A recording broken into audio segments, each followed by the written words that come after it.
Boston wrestling sports and the MWF explodes into a new year of unknown with professional wrestling content galore, and we need you to join our family. Every Tuesday night at 10 p.m. after we review the previous night's Monday Night Raw, it's Wrestling Insiders at your house with the unpredictable WWE Hall of Famer, Mr. USA, Tony Atlas. Wednesday nights after WWE NXT and AEW at 10 p.m., you never know who's going to show up on Wrestling Insiders Special Edition. Every Thursday night at 10 p.m. after our NXT and Dynamite review, it's Marty Jannetty's No Holds Barred Sex, Drugs, and Rock and Roll journey through the 80s and 90s on Wrestling Insiders Party with Marty. Friday nights after the lights go down at the Thunderdome on SmackDown, it's John Cena Sr.'s Wrestling Insiders Fabulous Fridays. Plus, look for classic clips, bonus live episodes, pay-per-view watch-alongs, and more. If you want early, ad-free access to all of our Wrestling Insider talk shows, our acclaimed studio shoot interview DVD library, and to help keep wrestling legends working during the worst of times, for less than a cup of coffee at Starbucks, join our growing family at patreon.com/Boston Wrestling. Expect the unexpected in 2021. This is Mick Foley. This is Harley Race. This is Shelton Benjamin. This is Mr. Wonderful Paul Orndorff. This is the Monster Abyss. And this is Daniel Bryan. This is JBL, and you're watching the MWF. Be there live.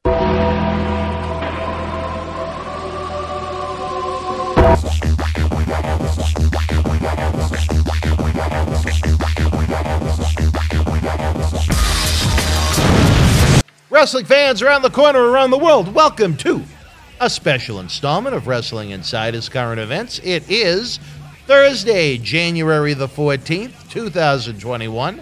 This is take two as we began the show already, and I forgot to hit the record button, and I yelled and screamed and swore in poor Matt's ears, but we certainly will not give up on this show, fans, and we certainly do not want you to give up on another special installment of our programming live tomorrow night. If you're watching this Thursday, tomorrow night with SmackDown comes Wrestling Insiders at your house as WWE Hall of Famer Mr. USA Tony Atlas will be live in studio talking, eating, drawing, maybe a little bit of everything at the same time, as Matt said earlier. We always have fun when Tony is live. I recorded a special Patreon update for you Patreon folk that'll be available tonight, if not already, if you are, again, listening to this during the premiere on Thursday. We want to send out some well wishes to our friend Bill Eadie, Demolition Axe, and his wife Sue. They have come down with the COVID virus. Not too bad, thankfully, but hopefully they're going to be back to great health much sooner than later. And we also wanted to send out, even though she hasn't reached Al Roker level yet of the 100th birthday cake, we wanted to send out a very happy birthday, a very happy 90th birthday to Mrs. Davis, the mother of Pittsburgh, Pennsylvania's finest, Maria Davis. Oh, her mother looks beautiful in that red dress she posted on Instagram, but I want to know if we're going to get a piece of that cake they had. I think it might get a little stale by the time it reaches us with the way the mail has been in 2020 and 2021. I don't think it'd be as stale as the Steelers the other night. But. Well, Maria's got a long wait until the black and gold is back in her life again. Like I said, she's going to have to stick to NXT if she wants a little black and gold in her future. But a very happy birthday to Mrs. Davis. We are here once again to review the Wednesday night installments of AEW Dynamite, WWE NXT. In the background, I have not AM music, not FM music, but FFM music. And let me tell you, it is serenading me. Believe me, I am nice and relaxed and calm, as angry as I am about things. But Prodigy, which of the two programs are we going to review first? As you are there in the finest in Connecticut when it comes to the longest coastline in all of Connecticut, Milford. Yes, sir. We're going to go over AEW first, or second, however you want to word it. Well, we're going to go over AEW first for the second time. There you go. So we'll dive right into it. New Year's Smash Week 2 kicked off with Pac defeating Eddie Kingston. A feud we've seen boil over the past few weeks after Pac returned after being off for months. I believe this will be the blow-off match or the last match between these two, but wouldn't be surprised if they milked it out a little bit more, just for another feud I really don't care about. After the match, Butcher and Blade faced off with Death Triangle, and then Lance Archer came out to help for some reason when Death Triangle already had the numbers game. Archer and Pac then had a few words with each other in the ring, and Jake the Snake had to break it up. This will mean we'll probably get a match between these two, maybe next week, maybe the week after.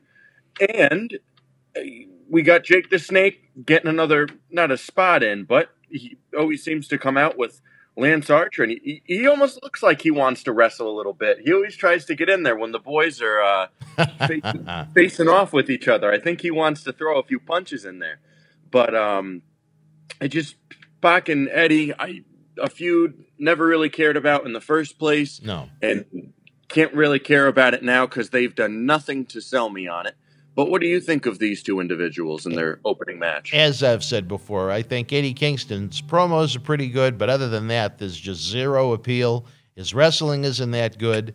He is not a physical specimen by any stretch of the imagination. He sounds like someone you'd sit next to at a Madison Square Garden house show. What surprises me is they had, over half a year to prepare for the return of Pac, and the material they came up with, I would consider lackluster, to be politically correct. I think they could have done it much differently and much better. I believe he was out for like 8 or 9 months because his last match was March 11th, I believe, and he came back. So I don't know, it was like 3 months. But so they had plenty of time to prepare for something good, and instead it's Eddie Kingston. In a feud that doesn't seem like it's going to end anytime soon. But another feud that we don't really care about, Miro defeated Chuck Taylor. Since Taylor lost, he is now Miro's butler, I guess you could say, until Kip Sabian's wedding. Again, as I said, another feud that's been going on for a while that never really had any strength to begin with. So again, right now, I just don't care more. I care less about it because they never did anything to make me care about it. And after this whole thing with the wedding, I know we've talked about before, it doesn't make sense that they're doing a wedding for Kip Sabian and Penelope Ford because are they really big stars? Do you want to see them get married? Not really. I mean, what do you think of Miro and Chuck Taylor in a feud? Another one that just seems like it's going on and on and on and on. Another one of those feuds that won't end that's not very good to begin with. I don't see the appeal in Chuck Taylor. Miro is someone that should be presented as a dangerous killer, as I noted in the first version of this show, where it seems like there's just dozens and dozens, if not hundreds, of enhancement talents that are at AEW TV tapings each week around ringside and working the never-ending number of matches on the AEW doc shows. Those are the guys that should be put over the Miros and the Lance Archers and the bigger guys to make them come across as dangerous and monstrous, to prepare for money matches against the bigger stars in the company, like the Cody Rhodeses and the Omegas and so on and so forth. To waste Miro with these guys going tit for tat with best friends, and it's just a complete waste of Miro. Kip Sabian is someone, again, unless he's on AEW Doc a lot, which I don't watch, you never see him. And I think he's someone that has a lot of upside to him. His relationship with Penelope Ford is something that I have zero interest in because nothing's been developed with it. I can't think of anything interesting the two have done as a couple. They haven't been featured much on Dynamite as a couple, so I don't know why the fans are generally supposed to care about this wedding that's coming, other than the fact that historically wrestling ratings usually do bounce up a little, at least WWE's, when there are wrestling weddings. But those are usually done with people that are recognized as nationally known stars, as opposed to people that are kind of background characters on a show that far less people watch. And I think that's a sad thing to say because I think Sabian is very good. Next up, we got the Inner Circle giving their New Year's resolutions. Jake Hager says he wants more championships in 2021. MJF says he wants stronger bonds with everyone and for fat people to be gone. Chris Jericho says he wants to win the AEW Tag Team titles with MJF, But Santana and Ortiz had an issue with it since they are also a tag team in the tag team division. So then next week we will now see Santana and Ortiz versus MJF versus MJF and Chris Jericho versus Jake Hager and Sammy Guevara in a triple threat tag team match. I don't know what they're doing with this group. Ever since they added MJF and Wardlow, it's kind of just went downhill from there. Within a week, they were already teasing the group being broken up. All they've done is comedy with this group. It's never been presented as serious. And the past few weeks, all they've been doing is pinning them against each other and making them face each other. And I don't know why you would do that. I mean, you'd think they'd build up to the turmoil and then kind of give it a nice little send-off. But they haven't done that. It just seems like every single week they're fighting with each other. At least give them one run, give them a few titles, give them a little run at the top, then start some feuding between a few of them, and then have them do some matches and let them break up and go their separate ways. That's usually how it goes with the groups, but you don't usually see the groups fighting every single week and then hugging and making up the next week. It's too all over the place for me, and I'm not really excited about this triple threat tag team match. What do you think of this whole, I guess, the feud within its own faction of Inner Circle? Several weeks ago, they had their big town hall meeting where they decided they were all going to stick together and be a faction. And since then, Hager wrestled Wardlow. They did the nonsense last night, and now they're going to have a triple threat match next week. That is AEW creative. That is AEW booking. That is AEW common sense and logic at its worst. That is a turnoff to fans because it just shows there is no credibility in anything you're presenting when you say one thing and do the opposite. They took such great pride in those stupid angles they've come up with where Cody Rhodes says, oh, if I don't beat Chris Jericho, I am self-imposing the stipulation that I will never challenge for the title again. And I think the Young Bucks did the same thing not too long ago, if I remember right. And you know what? Go one way or go the other. Go the typical wrestling route or don't.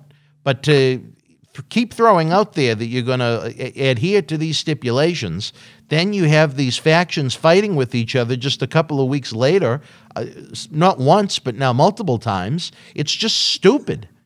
It doesn't make people care about it. And exactly. It makes you less interested. Mm-hmm. And that's 3 segments in a row that we've said it makes people less interested and they don't want to see it and stuff that's been dragging on. And that's why sometimes my grades are so harsh is when you have stupid booking and, feuds that people don't care about, when people are uninterested, when it's 3 segments in a row, 2 matches, then a segment. I mean, do people really care? Not in my opinion, but we'll find out. Next up, Kenny Omega and the Good Brothers defeated Danny Limelight and Varsity Blondes in a 6-man tag team match. After the match ended, Jon Moxley came out to confront the Elite. Lucha Bros came out to even it up and help Moxley, which doesn't really make a lot of sense. We saw the Lucha Bros in the beginning of the show, and now they're all of the sudden with Moxley for some reason. I don't know. Well, I mean, didn't the Lucha Bros, or that happened last week? That's right. Yeah, the Lucha Bros got attacked by the Good Brothers.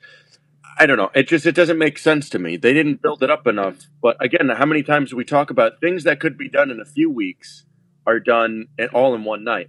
And I feel like they could have built this up a little bit more because it felt rushed to me. And it even shows, I don't even remember how they even got in this feud because it was never built up. I mean, they were in the final segment for about 5 minutes last week, and all of a sudden they're aligned with Jon Moxley like they've been a faction for months, which doesn't make sense to me. The Young Bucks then came out to calm down Moxley, but then got super kicks from the Lucha Bros. Then the locker room came out to break up the big brawl between everybody, and it just became a whole big schmaz, and nothing I really cared about. But I thought the match was okay. I mean, Danny Limelight, I don't really know who he is. He's another guy that's on AEW Dark almost every single week. Another smaller guy on the roster. Varsity Blondes, Brian Pillman Jr., and Griff Garrison. Not like our other friend, Gabe Griff Garrison. Correct. But they lost. But I I don't know. Just another thing I really didn't care about. I mean, the match was okay. I like Omega. I like the Good Brothers. But then everything after the match kind of made me not really like it. And this was just the fourth segment in the row I wasn't really a big fan of. But were you a big fan of it? No, I thought Omega sold way too much as the world champion for undercard talent. I'm happy to see Brian Pillman in this position. It's interesting to see now that he's actually able to wrestle on AEW television, where at one point he was limited to the internet show because he has the MLW contract that runs through the summertime. But everything that went on afterwards, just way too much. I liked the angle at first when the Young Bucks were supposed to team with Omega, and then Don Callis did the little swerve where Gallows and Anderson came out. And now you have Tony Khan on the television show again, which made me kind of cringe a little bit because I don't know if there's a need for Tony Khan to be on that TV show. It was just way too much too soon. They have plenty of time to build until their next pay-per-view, which I believe isn't until the end of February. Yeah, Revolution. I don't know the official date, but I know it's in February. And I'll say this, I know you dance over them sometimes, but you missed a couple of lousy segments that I think are worth noting, too. You had one that got to me was Private Party was, I guess, upset now about the contract that they chose to read and sign with Matt Hardy, who's taking a high percentage of what they're generating. And then you had just a ridiculously bad Dark Order segment where the whole group of guys that aren't over said they were going to carry on the legacy of Brody Lee. They were going to try and recruit the drinking Adam Page into the faction next week. I don't understand if it's supposed to be funny that Adam Page is always drinking or if it's supposed to be cool that he's always drinking. But to me, it takes away from him. I don't think there's anything interesting about having a professional wrestler kicking back, having a scotch at live wrestling events. I mean, I don't get it. Maybe it's over my head. No idea. But the Dark Order I would just do away with at this point. There's just none of them are over. I don't think there's anyone in the faction that anyone wants to see. But there's going to be more of it. So I just thought those were two more lousy segments to go along with some lousy matches. Yeah, and I mean, and I'm not going to get in my grade right now, but everything so far, I mean, even the next segment we're going to talk about, nothing on this show I really cared about, but we'll go into the next segment that was not good. I kind of already know your opinion as well, but the waiting room debut segment happened next with host Britt Baker and her guest Cody Rhodes. Jade Cargill came out to interrupt, of course. She then says she wants to know when she's going to wrestle, and she shoved Cody. Then Red Velvet came into the segment and got physical with Cargill, and they had to be pulled apart. So we got two pull-apart brawls in a row, which takes away from the specialty of it, and AEW does them way too much. I just thought this segment was dumb. Usually you have these talking segments like the barbershop or, Piper's Pit, King's Court, things like that people care about, and characters that people care about. You don't do it with Britt Baker, that I really don't care for right now. I think she can improve to be one of the better women's wrestlers in wrestling, but right now she's just not really cared about. So why would anybody want to see a waiting room talk show where all she did was bash Cody Rhodes, and Cody Rhodes never really thought to say anything about it or react to it?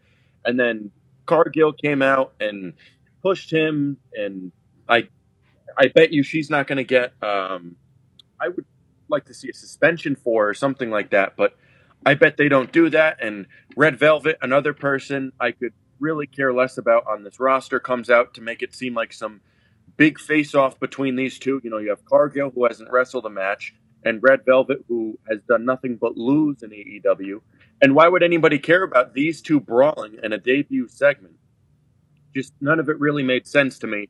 And so far in this show, there was really nothing I wanted to see. But what did you think about the waiting room that I'm still waiting for? One of the worst segments in the history of AEW. I would have kicked off this interview segment, I guess, the first week. I just would have had it have been the two of them just to try and establish what it is. But instead, they rush Cody on. Again, he's, for whatever reason, is used as a prop for a female wrestler in Cargill. I didn't even... I thought it was Brandy Rhodes that came out and shrunk an awful lot when they did the confrontation. Then about 15 female wrestlers I didn't recognize ran out. And at the end of it, I was left scratching my head wondering what I just watched and why, and knowing that I never wanted to see it again. Bad. Yeah, and then we move into another match that I really didn't care for on the show. FTR defeated Jurassic Express, and I know me and you have talked about numerous times that we're not fans of Marco Stunt and can't really stand when people sell for him. I felt like FTR shouldn't struggle or compete that much with two guys who look like little kids, in my opinion. Match went just a little too much for me, and FTR, ever since they lost those belts, they've kind of been MIA. You know, usually when people drop the belts, they do something small after. But, I mean, I don't know what they're trying to do with them now. It's like they fell off the face of the earth, and they haven't done anything in the past month or two. And Jurassic Express, I really didn't care for. And just, I mean, if they put Luchasaurus in there instead of Marco Stunt, that would have obviously been better. But the team of Jungle Boy and Stunt, I really don't care about. FTR I like, but this matchup was not for me. But what did you think of FTR and the Express? It wasn't the worst thing I've ever seen. Again, Marco's Stunt, to me, is an embarrassment. You know, if I was sitting around and you wanted to have a kind of a goofy, undercard, lovable character, I would pick between Orange Cassidy and him. I don't know who I would pick because I'm not really a fan of either one of them. But, you know, it was a win for FTR, so a win's a win. I like the fact that I don't know whether it was due to the tie-in to Turner or they went out and just spent the money because they wanted to. But I like that they bought the Jungle song for the Jurassic Express. Yeah, they've been using that for a few weeks now. Oh, this wasn't the first time. Okay, well. No, they've been using it for a little while now, and Tony Khan owns that song now. So he bought the rights to the song for wrestling, or he owns the song? He bought the rights to it. Oh, okay. Well, that's good. Then he'll never run into the WWE problems that they have. We see so often with some of their events from the '80s when it comes to different music. Well, they just so had at least a problem. We'll get to know 20 years from now that we'll be able to watch old AEW events with Jurassic Express coming out to Jungle Life. Well, WWE just had a problem with that because one of the song that Floyd Money Mayweather came out in 2008 at WrestleMania 24, I guess they had to take it down from the network to, I guess, either change the song, take it out, or do something. But they fell into, I guess, a dispute or something over the song and who owns it and stuff like that. I don't know who won it or what happened, but that's just what I heard. I roll my eyes at that. You know, it's one thing back in the 80s when who knew what technology was going to turn into for it to be a problem, but not in 2008 at WrestleMania 24. By that point, you'd think all the I's would be dotted and the T's would be crossed when it came to rights and usage and I believe such. This was, I think it was the second time. The first time WWE said technically it was Mayweather's song and he chose it. We didn't choose it. I don't know. And this came around for a second time for some reason. Well, to be able to use it, that's fine. But it's just when it comes to any time after the live presentation of it, as far as rebroadcasting it goes, is when it gets technical. I mean, every week on any wrestling show, guys could come out to, you know, popular music that's current right now, or however you want to look at it. But as far as it being reused again on video, on DVDs back when those were a thing, or streaming services and so on, that's when technicalities come into play. And again, I'm surprised that WWE finds themselves in that position for an event from 2008. If it was one from '88, I'd say, sure, okay, that, again, you didn't know where technology was going to go. In 2008, you had a pretty decent idea. Plus, never mind the legal issues they'd already had over music at that point. But yeah. different story for a different time, I guess. I'm happy that Jungle Life will be a part of our AEW experience on Wednesday nights, though. It makes me flash back to when Teenage Mutant Ninja Turtles 3 came out, because I believe that was the song that was used in the movie trailer for it. I think that was the first thing that came to my mind, actually. Ninja Turtles. Yeah. And keeping with the experience of AEW Dynamite, NWA Women's Champion Serena Deeb defeated Tay Conti to retain her title. In an okay women's match, Tay Conti has improved a lot since coming to AEW. This was basically your co-main event. So, I mean, the NWA Women's Championship is showcased more than the AEW title, which I don't really understand why. I get you could do maybe a few matches here and there throughout a year to do a little cross-branding, but when it's debuted a dozen times within 1 year on AEW Dynamite and across different pay-per-views, they should just combine those titles and make it one women's title. But you have two women's titles on AEW and about not even 10 women on the show to feud for them. So, I mean, not a great women's division, but a lot of young women. So I guess in the future it'll be fine. But this match itself, okay. Another thing in the show that didn't really add to it, didn't really take a whole much away from it. It was kind of just there. But what did you think about Deeb and Conti?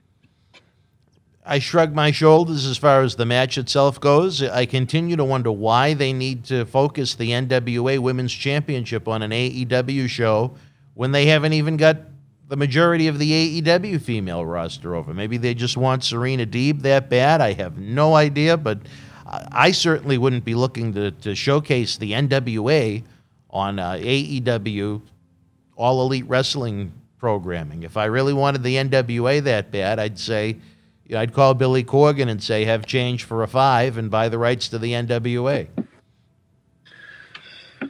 Oh, well, we always shoot on here. I like that we're honest. We don't really hold back.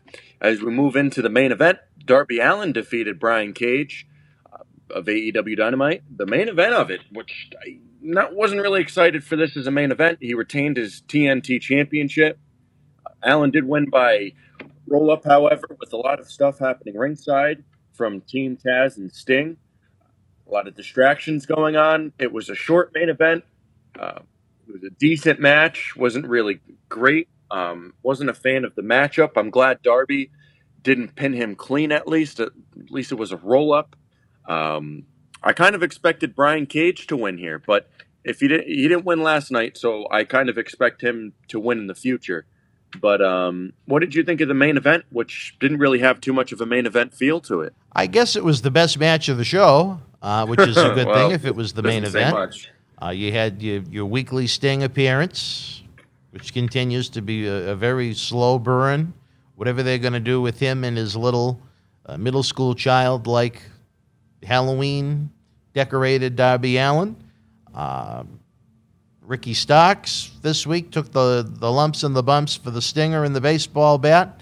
Kind of an embarrassment to see Brian Cage be pinned by Darby Allin, but it is what it is in 2021 again. Probably the best match of the show. I didn't think it was necessarily great, but it was just a very weak show overall. And it continues the story between what will happen between Sting and Darby. Are they going to be friends? Is Sting going to become the mentor to Darby? I just think the size difference, it lacks such credibility to my eyeballs. I kind of shrug my shoulders at it. But again, it's one man's opinion. And as we move off of this AEW Dynamite Week 2 of New Year's Smash, we will go into our grades now. As I've said throughout this show, there was really nothing that I liked. There was nothing, I don't know if there was nothing horrible. There was a few horrible things, but there really wasn't any peaks to the show at all. I mean, the peak was maybe, the 10-minute main event to end the show, which was still kind of not that great. So this week, I gave AEW a 3 out of 10, and I still feel like that's being generous. And we tied 3 out of 10. I thought that waiting room segment was atrocious. And to use Cody Rhodes as a prop for the female wrestler, it and just more Dark Order and just more of just so much that I don't want to see. It was one of the worst episodes of Dynamite. And you know what? At the end of the day, it's just like a Major League sports team. If you're a baseball fan, Boston Red Sox aren't going to win 162 times a year. But this was just a really bad outing for AEW overall. There wasn't anything I'd ever want to see again on this show. It wasn't that good, and they better follow it up next week with a big follow up. I'm eager to see what the viewership was last night, especially for the second hour of Dynamite, because the first hour didn't do anything for me. So I can't imagine people wanting to stick around for the second half of it. So, but we don't have the viewership yet, since it usually comes in at about 4 o'clock, which is when we usually do our shows. But we are doing this early, technically for the second time. But are we going to a brief timeout? I wanted to note, and you know what? It's kind of sensitive to even bring up, but I'm blown away by the fact that, again, they're showcasing Brody Lee's son on television next week for his birthday party. You know what? I understand it's very sad what happened with Brody Lee, but at the end of the day, this is a national company, a national wrestling promotion. This is the third time that they're going to feature an 8-year-old on the show. I don't like it. I wouldn't do it. I know the kid is probably getting a great thrill out of it, which I'm sure most 8-year-olds would. If this is something that AEW wanted to do in private, I'd say congratulations. I think you're doing a great thing to try and boost the kids' morale and life happiness right now. That's got to be pretty low when he lost his father. But at the same time, are there millions of wrestling fans that want to sit back and watch this 8-year-old celebrate his birthday? Amongst the other things they did, having MJF sell for his kendo stick shots, and the other segment that they aired from Doc that he did with Marco Stunt. I think you're going to get to the point where people are going to resent it and not want to see it, and I think that would be a pretty lousy thing. AEW can do a lot of nice things for Brody Lee's family in private. It doesn't have to be on national television, to the point where to some it might come across as exploitive. You know, it's an 8-year-old kid. He may not even completely understand what's going on in his world right now.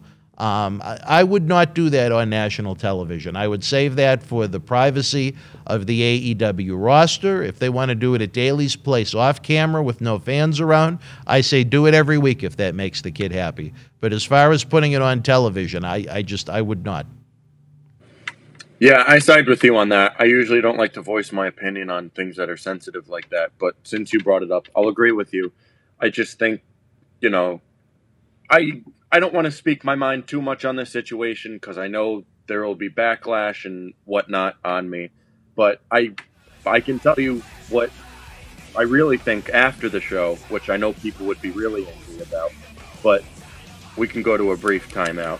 All right, wrestling fans, with that said, stand by. We'll be back with more Wrestling Insider's Current Edition as we look at WWE NXT after this brief timeout. On Monday, January the 14th, 1985, the World Wrestling Federation was live at the University of Utah in Salt Lake City, Utah. In the opening contest, the magnificent Morocco beat S.D. Jones. Polish Power Ivan Putski with the win over Mr. Fuji. WWF Women's Champion Wendy Richter retained the title over Judy Martin.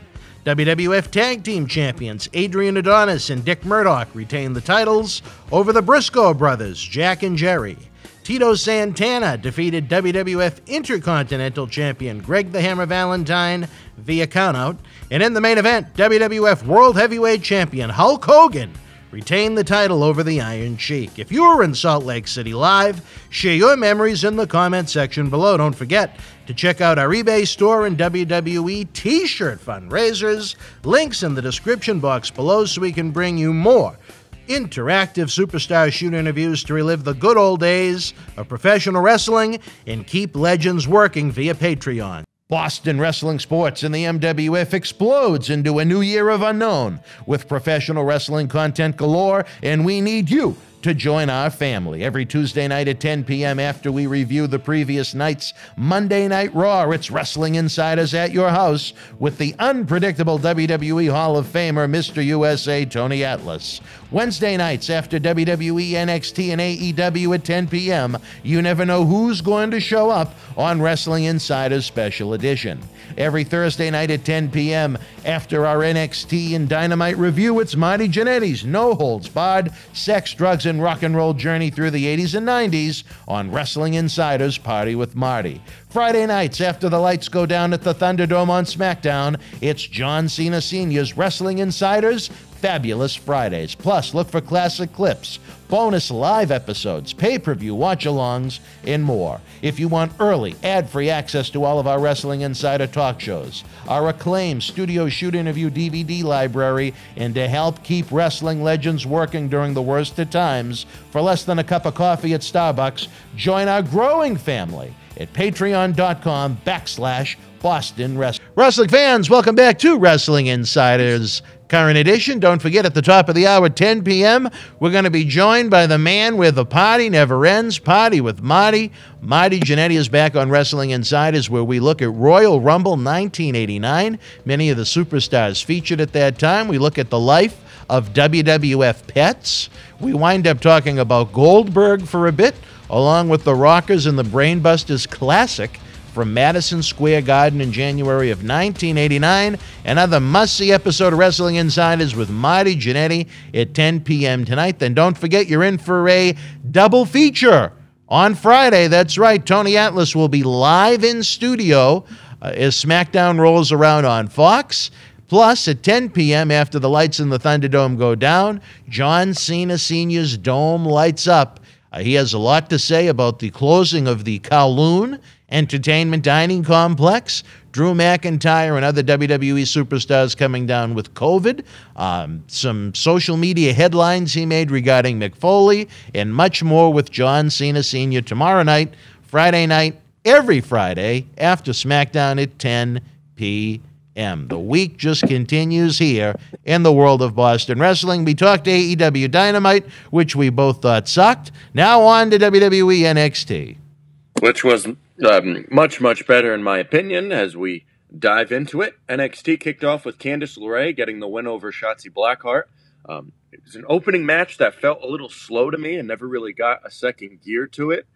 I wouldn't really pick this as my opening match just because of how the match went and kind of just, in my opinion, I wouldn't really start with this match. But what did you think of the opening match from NXT? Not much of a match, but I did like the finish. You liked the finish? Did I you liked go the over finish. it with them? Huh? Did you go over the finish with them? No, they didn't call me, believe it or not, but I agreed with the finish. Next up, we got a promo from NXT champion Finn Balor. He gave an open challenge saying he wants someone to step up to him. Pete Dunne, Oney Lorcan, and Danny Burch then came out to confront the champ. The three men took out Balor until Kyle O'Reilly came out to help him. Then he was beat up, and then came the rest of Undisputed Era to help their pals. Looks like the next feud for the title will be Dunne and Balor. I didn't think it was too overdone. I thought it was maybe just right, but it makes sense, the people who came out to help each other and whatnot. So it wasn't too overdone. But what did you think of Balor and his next challenger? I liked the segment. I thought it was a good promo from Finn. He showed the serious side to him. Pete Dunne is an excellent opponent for Finn once they finally lace up the boots and square off one-on-one, which I imagine will be a takeover on Valentine's night.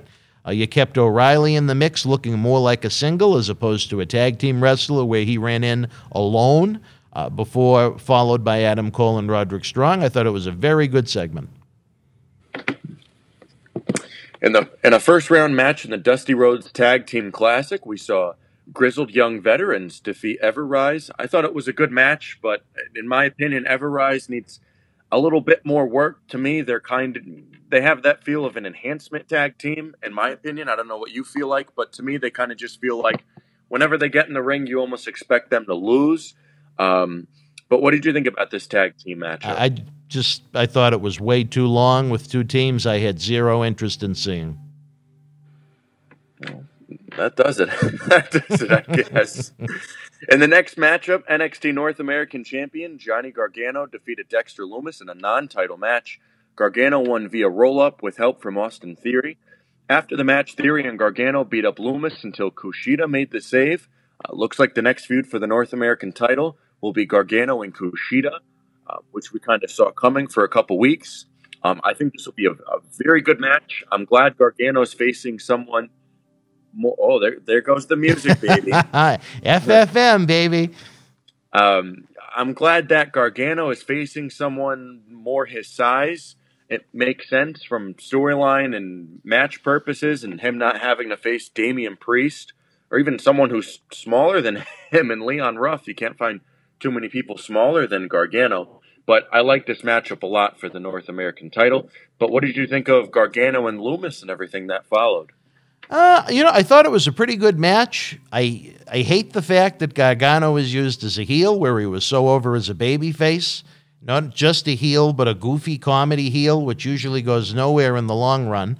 What really stood out to me is the great work that WWE Developmental has done with Loomis, where he was so green in TNA as Samuel Shaw. I see him as a viable contributor to either Raw or SmackDown down the road once they feel it's time to call Loomis up to the main roster. Hats off to everyone that has had a hand in training Loomis or retraining Loomis or grooming Loomis, however you want to present it. But Gargano as a heel to me is the worst in WWE. It's too sports entertainment-like. It's just, Kushida is one of my favorites. I was glad to see him. And I think his matches with Gargano will be outstanding no matter what I think of the Gargano presentation. I look forward to that match, hopefully, at TakeOver on Valentine's night. Yep. And then in the first round matchup next, we got another Dusty Rhodes Tag Team Classic matchup. MSK made their debut and defeated Isaiah Swerve Scott and Jake Atlas. I thought it was a good match and a good debut for MSK. For people wondering, they were formerly known as the Rascals in Impact Wrestling. Everyone kind of knew when WWE posted a few days ago that MSK would be debuting on Wednesday night and they would be having a first-round matchup in the tournament.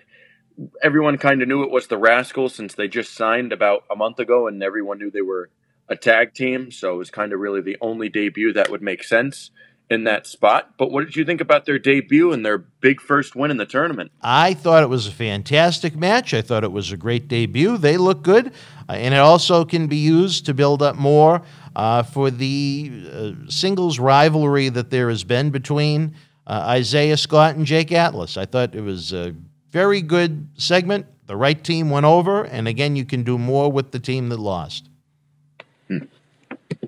Well put. I thought it was a really good match. I mean, I wasn't surprised since they've only been around WWE for not even a month, and they already put up a really, really good match, especially in the middle of the show like that. I thought it really added to the show. The next matchup, Xia Li defeated another nameless jobber. Yeah. After the match, Li tied her opponent up in the ropes and beat her up some more. Her master then said, go back and do it some more, and she did. It wasn't anything dominatrix-like, but she did tie her up and beat her. What did you think of the short matchup between these two? I'm all for enhancement matches like that. They get the job done, short, sweet, and to the point. The next segment, we go backstage where Isaiah Scott and Jake Atlas had a brawl backstage, and it was broken up by Bronson Reed. So they faced each other a few times in the past couple weeks. They tag teamed earlier in the show and lost. So I guess it just boiled over, and they ended up brawling, and I bet we're going to see another match maybe next week, and hopefully not at the pay-per-view because I think they could do more at the pay-per-view than having these two having their fourth or fifth match. But that's a little too far away. I don't think they're going to have it go that far. But I could see them having one more blow-off match since I think they're 1-1 against each other so far. So, but when Scott won the first time, that was a roll-up, and when Atlas won, that was a clean pin. So I think Atlas has the upper hand. So I could see Atlas getting another win to really make it a true win, I guess you could say, out of 3. In another first-round match of the Dusty Rhodes Tag Team Classic, this is also the main event of NXT, Undisputed Era defeated Breezango. I thought it was a good main event. I thought it could have done more, had been a little bit better with more time to it. Again, there was a short main event for AEW and a short main event for NXT. Doesn't mean it's a bad thing entirely, but just kind of interesting that both shows had kind of short main event segments. But I thought it was a good way to end the show. I thought the show was solid in of itself, and this only added to it. Yeah. I didn't get, what did you think? So I didn't know if it was my turn or not. Yeah, I bridged it over to you. Oh, I didn't, but you didn't say it. But it's open-ended, so you bridge it the over. The dead without silence saying. Was supposed to be my cue. Yeah. Oh, because right, I'll say I wasn't sure. I'll say something like, oh, and I thought it was good, and it was a good way to end the show. And then that usually passes it over to you without saying, what did you think after every match or segment? I agree with you that I thought it was a little too short considering the great talent that you had in the match. Tyler Breeze, again, I'll say almost every time he comes up, I think his singles run in WWE was just such a complete waste. And the chance of a push ended over pettiness. But Breezango getting a chance at somewhat of a fresh coat of paint in NXT. The right team obviously went over, with Undisputed Era being as quote-unquote over as they are. Good match, maybe a little short. Wouldn't mind seeing it again, but it seems like there's going to be an overload of tag team matches over the next month or so on NXT, so maybe I shouldn't say that too loud. I bet you they won't have as much as AEW has on a weekly basis, because they... Well, with 2 tournaments, I challenge you on that one. I mean, even without tournaments, AEW has at least 2 or 3 tag team matches every single night. I mean, they'll probably have more, but I mean, AEW, I mean, they don't even have tag team tournaments, and they still have a lot of tag team matches. Not that there's anything wrong with that, but it does get a little boring when you have, 2 6-man tag team matches and 2 tag team matches every single Wednesday. It kind of gets a little bit boring, especially when it's with the same people. We will now get into our grades of NXT right now. NXT, as I said in the beginning, was a lot better than AEW. But I gave NXT, I was between a 6 or a 7, but I went with the 6 because there wasn't really anything amazing about the show other than about maybe 1 or 2 matches. So if we did halves, I know you hate them, but I would have probably gone a 6.5. Yeah. I went to a 6. I gave it a 6. We rarely don't tie once, but we did it twice. In one show. Yeah. I thought the first hour was kind of lacking other than the Finn Balor segment. You failed to mention, which I thought was a very strong segment, with Thatcher and Ciampa having the sit-down, the face-to-face. That made me more interested in the matchup, which I actually would have saved for TakeOver, not an NXT TV show, but that's just one man's opinion. I was that the opening match and the first tag team tournament match, again, while I didn't think Gargano and Loomis was a bad match, I really don't enjoy Gargano. That it started slow for me, but it really picked up. I don't see the need for the women's Dusty Tag Team Classic at all. If they try and come up with 16 tag teams, God, I can't imagine what it's even going to look like. Never mind actually be executed with, but I wouldn't execute it at all. I'd execute whoever came up with the idea. Well, that's NXT and AEW. NXT is usually the better show every week. I mean, occasionally you'll get a good AEW show, but for the most part, NXT is usually the more solid show. AEW, I think fans will say, oh, it's better, but I feel like people say that just different, and some people look for difference nowadays when WWE has like a million shows a week. But usually AEW will win in the viewership and the demos, but NXT to me is usually the better show every week. I know a lot of people have a difference of that opinion of which show is better weekly, but to me it's NXT. I think it varies week to week. I usually like the ambiance at AEW shows much better, and I like the wrestling on NXT better, and that was definitely the case this week. I thought it was one of the worst AEW outings to date. And again, not every AEW Dynamite out of 52 over the course of the year is going to be a home run. But this one was, never mind a single, they barely put down a sacrifice bunt. It was pretty bad over at Daly's place. It was a strikeout. They whiffed on this one, baby.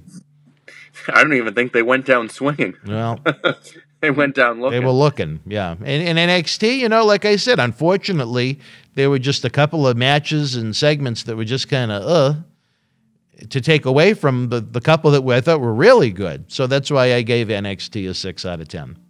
Mm-hmm.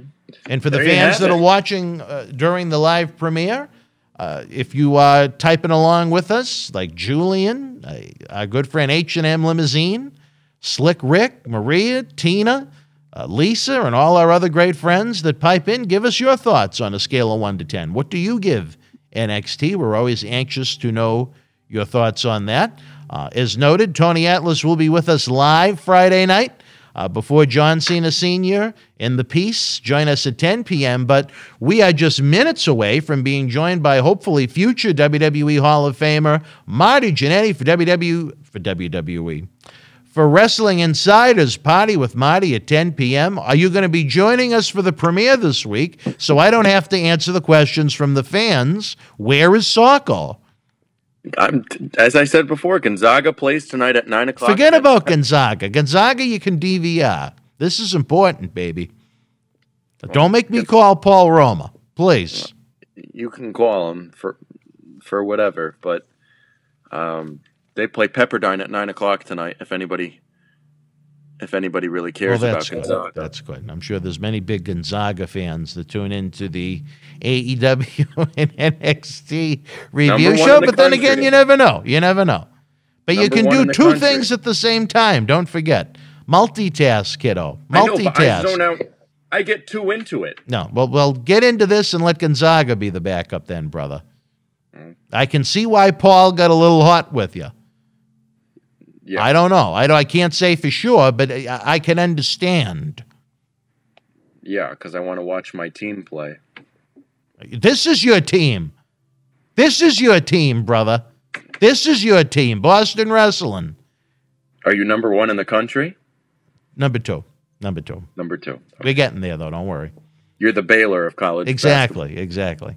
All right, any other news and notes to add before we wrap up the show and take a little break before Marty warps our brain? That is all. That is all. All right, wrestling fans. Well, we got the cheap plugs in. Remember the news and notes. We always have our review shows Tuesdays, Thursdays, Saturdays at 9 p.m.